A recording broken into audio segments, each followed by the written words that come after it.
Across the state and the country, thousands of people poured into the streets today for protests against government policies. From Dallas to Denton to Frisco to Flower Mound, the rallies were part of the No Kings movement. The demonstrations were a response to President Trump's military parade in Washington, D.C. The parade marks the 250th anniversary of the U.S. Army. It also coincides with President Trump's 79th birthday.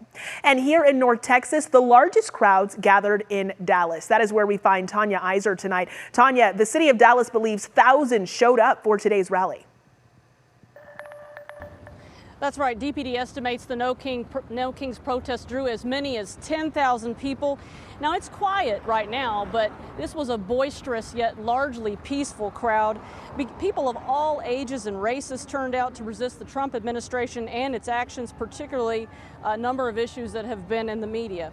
Organizers repeatedly urged the crowd to keep it peaceful, and it's telling that police didn't make any arrests during the protest. They clearly succeeded in their goal, drawing a massive crowd, allowing people to exercise their constitutional rights and keeping things peaceful.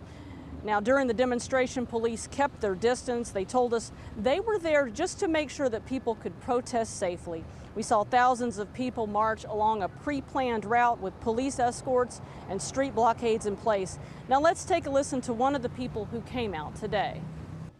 To you, what does this protest represent? To me, it represents working together as a collective, just as, you know, the common American public, to express our disagreement and to share our message that we don't agree with what the government is doing right now in regards to deportations without due process. Well, the organized portion of this protest ended around 2, but hundreds lingered. And then we saw a remnant of maybe 100 people that kept on marching for hours.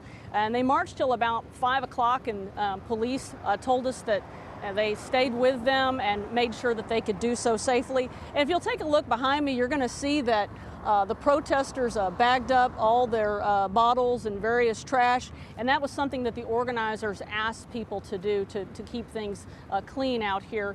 Dallas Fire Rescue reported that they took 5 people to the hospital, and 2 of them were hospitalized.